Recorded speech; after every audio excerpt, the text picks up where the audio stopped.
Let's talk about Sweet Baby Ink.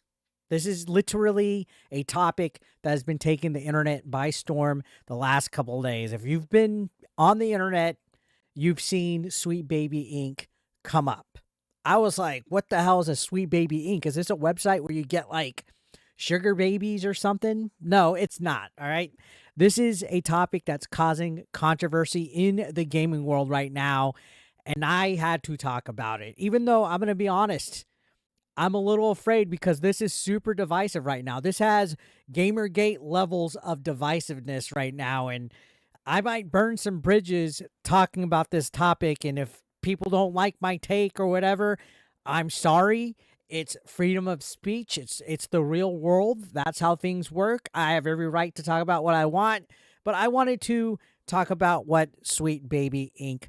does. If you go to their website, it says they were founded in 2018 and that they're a narrative development and consultation studio based in Montreal, and that they work around the globe. Their mission is to tell better, more empathetic stories while diversifying and enriching the video games industry. We aim to make games more engaging, more fun, more meaningful, and more inclusive for everyone. And you can see the buzzwords in that mission statement or whatever they're about me, whatever you want to call it. You see the buzzwords are definitely there. Narrative development, consultation, empathetic, diversifying, enriching, engaging, meaningful, inclusive, all that combines into a word salad that screams sensitivity coaching. They're a company that essentially goes to these development studios, looks at their games, looks at their characters, looks at their plot, and tells them this is not inclusive enough. They're essentially what Twitch tried to do not too long ago when they had the admin with the little antlers. Remember the reindeer mod that would ban people and they would just patrol Twitch and see who's sensitive enough to the community? That's what it is, guys. These are people that are going around making sure that there's a right amount of check marks in video games. Oh, this plot isn't diverse enough. These characters aren't people of color. This person is not a certain sexual orientation. That's exactly what they're doing when it comes down to it. Let's be honest here.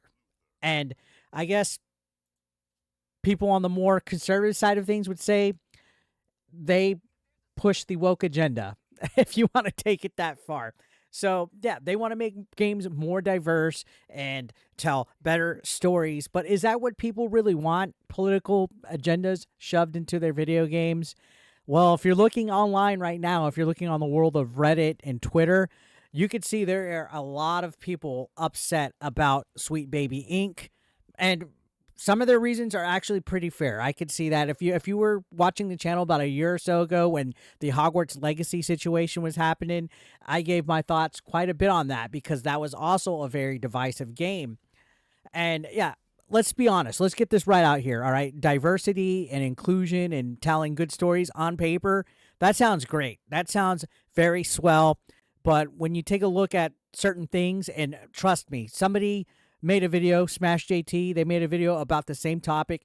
They called it a hell of a rabbit hole. And I looked into other people's videos, some ordinary gamers. There was a few others where they go into this whole like huge 20-minute plus videos about some stuff that includes certain, I guess, lobbyists that are involved with Sweet Baby Inc. So they're benefiting from what are called ESGs, which stands for environmental, social, and governance investments. So there's people with capital, there's people with money behind Sweet Baby Inc.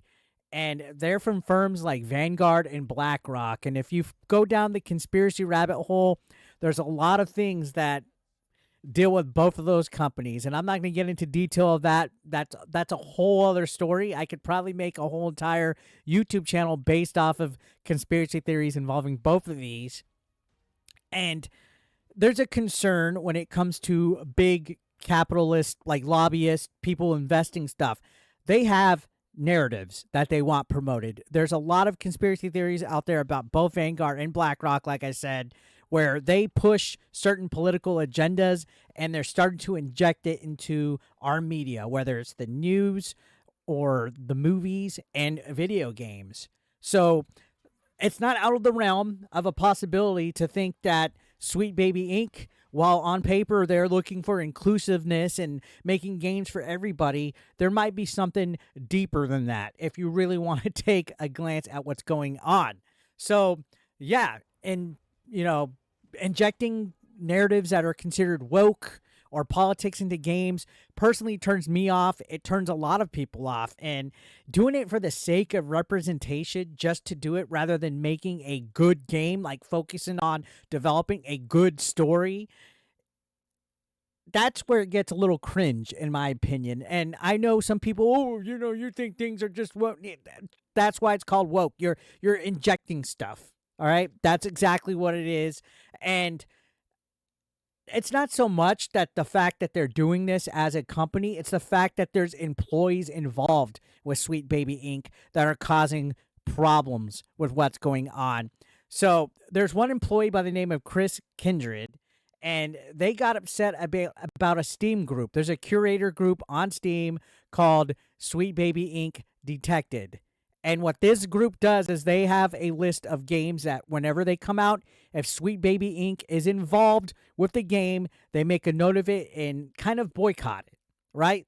They're a group that warns people about games that are associated with Sweet Baby Inc. And they didn't like that. They got upset. And, if they're harassing, if they're being extremely hateful, whatever you want to label it, if they're legit harassing people for buying the games and stuff like that, I can understand where you want people to report a group, like if it's hateful, stuff like that. However, isn't it funny when the shoe's on the other foot? Remember last year when Hogwarts Legacy came out, people like Sweet Baby Inc. that want diversity, that want inclusion, were livid about Hogwarts Legacy because of J.K. Rowling and her beliefs that she put out politically. They were livid. They were making groups calling for boycotts of this. There was Twitch streamers boycotting Twitch. There was even a website and an app made that would let you know if somebody played Hogwarts Legacy so you could cancel that streamer. And there was also video game channels on YouTube like Girlfriend Versus. They literally were in tears on their stream because they were being harassed for playing Hogwarts Legacy. So now Kindred and people from Sweet Baby Inc. are basically terrified of a Steam curator group called Sweet Baby Inc. Detector because the shoe's on the other foot. That's funny how it works, honestly. And that is so reminiscent of the whole Gamergate stuff from over a decade ago, how there's two very divisive groups. One side is rules for thee, but not for me. And when they get pushback from the anti-people, they don't like it. It's harassment. It's a pain in the butt. So that's the issue is Kindred is going on basically telling their platforms on Twitter and raising up the storm. You guys need to cancel this Steam curator group. Well, guess what? That backfired, honestly. That overreaction caused a streisand effect. And that Steam group is now going viral and it's gaining thousands of subscribers as we speak and followers, and it's not being taken off of Steam. It's safe from Steam, actually. Steam has approved it, and it backfired. And that's what happens a lot of times when people call for cancel culture. It's always a good, healthy sign of where society is at, in my opinion. Just like with Hogwarts Legacy, how that game didn't get canceled. And it goes both ways. Let's be honest. People were boycotting Call of Duty when the Nick Merck situation happened, myself included, the limited run thing. Boycotts don't always 110% work. They don't. You just choose to talk with your wallet or not. And that's the thing about this Steam group is that Sweet Baby Inc. could have just shut up, be professional about it, and ignore it and let it do its own thing, and it would run its course, honestly. It'd probably run its course. But why would you want to try to prevent people from voicing their opinion and not using their wallets? There's two sides to every kind of product out there as far as consumers go. Let's say, for example, a TV show. There's a group of people that would like this show. Let's say it's a popular TV show with this group of people. They're all in on it, and then there's this group that decides to boycott that show for whatever reason. Do you think the TV production studio is going to say cancel this group on on Reddit because they hate this show, why would a group that's involved in the gaming industry want to cancel another group? It's freedom of speech. Just ignore it. And that's where the problem is, honestly. And that's where, like myself and others, we try to say this whole that there's a woke agenda, because there's an agenda when you're trying to control a narrative. That's the problem. If you just let the narratives be where people like it, people don't care, that's fine. That's what freedom of choice and speech and voting with your wallet and choosing to support something financially is about. But when you're trying to cancel a group, silence a group, deplatform a group, block, people from being able to create a group on Steam, that's where you're trying to control a narrative where you only want positive things about Sweet Baby Incorporated out there. And that's where I have a problem with it. And that's where a lot of people that are on the anti-side of Sweet Baby Inc. are right now. It's the whole trying to censor, trying to deplatform, right? It was a big overreaction on their behalf. Now, there's also another employee by the name of Felix. Their Twitter name is literally @LegoButts, so I don't take anything that they would ever say serious. But apparently, they were complaining about this Steam group, saying that Steam doesn't have rules against groups that warn against Sweet Baby Inc. games, and that groups that warn against inclusiveness and diversity and things like that. But here's the issue with, this person. They work for Sweet Baby Inc. So there's a little bit of a conflict of interest right there. They, trying to reach Steam and say, hey, I want, more inclusive, groups, and take off this hate speech group and blah, blah. Oh, by the way, I work for this person. Like, you don't disclose that. Again, that's another proof of somebody that works for Sweet Baby Inc. trying to control a narrative. On top of that, Lego bots, apparently, and this was brought up on a few videos, including Smash JT's video, they have a history of making negative comments about white people, to use that phrase. They kind of talk about how white people are bad and all these weird, wacky things. It's like this whole rhetoric about white people, that you can't be racist against white people. And there was another example where there was a game where the whole cast was majority white in it, and they were French, but they wanted an individual to become a person of color just to diversify it. That's forcing something in. That's injecting stuff. Think of great games in the past that had diversity and nobody thought of it. Think about how many years games and TV and movies have been around for decades, right? And there was no diversity groups, narrative-driven groups that focus on inclusivity for all, right? All the great classics out there. Final Fantasy VII, for example. There's a cast that has people of all sorts of upbringings, colors, backgrounds, everything, just in the party of Final Fantasy. And they don't make it known that, Barrett's an African-American, a person of color. No, he's Barrett. Make characters that are good characters because of their personalities, their traits, their flaws, their weaknesses, not because of the color of their skin or their sexual orientation. That's forcing and injecting stuff. And Sweet Baby Inc. That's what they do. They'll go to a game, they'll look and see it, and they'll be like, nope, that guy's white. We need to change him because we need a person of color. We need this person to be gay. It's like that South Park thing. Make it lame and make her gay and lame, right? Was that the joke? I didn't even see it yet. So, yeah, okay, I get it. Sweet Baby Inc. wants to make games more diverse. And again, there's absolutely nothing wrong with that. But when you have a lot of red flags with your recent actions, that's where the problem stems from. And that's where people are comparing it to Gamergate. Sure, it's kind of a different type of situation. But honestly, this Gamergate comparison didn't start happening until today, when a Kotaku article came out. And basically, Sweet Baby Inc. went on damage control to Kotaku. Kotaku made probably one of the most cringiest articles out there defending Sweet Baby Inc., saying that anybody that thinks that there's some kind of group that's driving a narrative and pushing kind of wokeness and stuff like that is a dumb white conservative, basically, to freestyle it. Basically, they downplayed the situation, calling anybody that's anti-Sweet Baby Inc. bigoted and that they don't care about diversity, and it's just shaming, right? And the reason why the Gamergate comparisons are getting compared there is because they're going to big media. They have people like BlackRock. They have people that are journalists helping promote this narrative of, hey,